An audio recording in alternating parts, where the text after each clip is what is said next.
UPSC pre 2025 exam 25 मई को है। आप ये सोचकर परेशान हैं कि सिलेबस अभी बहुत बाकी है, एग्जाम कैसे क्लियर होगा?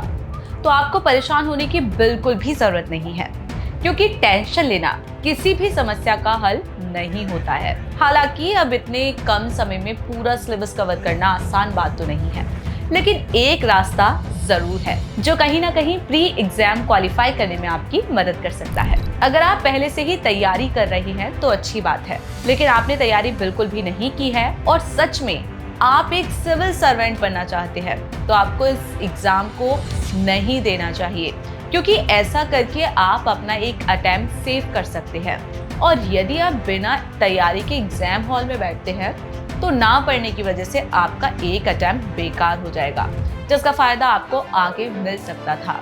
अगर आपका बैकग्राउंड आर्ट से है, यानी कि ग्रेजुएशन ह्यूमैनिटी से कंप्लीट की है और यूपीएससी का सिलेबस काफी हद तक कवर कर रखा है, तो आपको उन सब्जेक्ट्स पर ज्यादा फोकस करना चाहिए जिन सब्जेक्ट से यूपीएससी में सबसे ज्यादा क्वेश्चंस पूछे जाते हैं, जैसे कि political science, geography, economics, environmental, modern history और करंट अफेयर्स। और इनमें भी आपको वो टॉपिक पहले कवर करने चाहिए जिनसे क्वेश्चंस ज्यादा पूछे जाते हैं, जैसे कि ज्योग्राफी में स्टैटिक प्लस करंट का सही बैलेंस करके पढ़े, इकोनॉमिक्स में बेसिक समझ प्लस बजट, इकोनॉमी सर्वे पर फोकस करें, करंट अफेयर्स में कम से कम पिछले एक साल के अच्छे से टॉपिक्स को रिवाइज करें और इसमें भी इम्पोर्टेंट टॉपिक्स को पहले कवर करें। पॉलिटिकल साइंस से हर साल अच्छे क्वेश्चंस पूछे जाते हैं। इसके अलावा एनवायरनमेंट सब्जेक्ट से क्वेश्चंस की संख्या पिछले 5 से 6 साल में बहुत ज्यादा बढ़ गई है।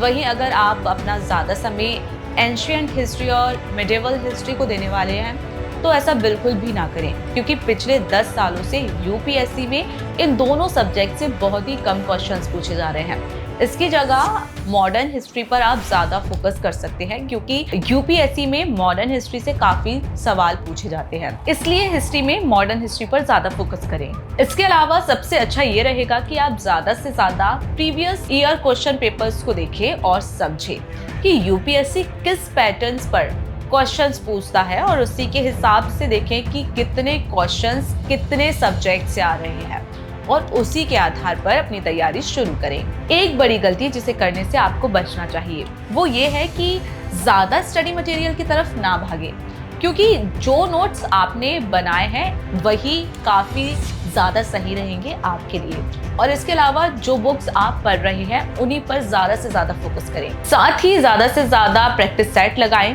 बहुत ज्यादा पढ़ने की जगह आप कोशिश करें कि आपने जितना पढ़ा है उसका बार बार रिवीजन करें, क्योंकि रिवीजन करने से आप चीजों को ज्यादा लंबे समय तक याद रख सकते हैं और एग्जाम हॉल में अच्छा परफॉर्मेंस कर सकते हैं।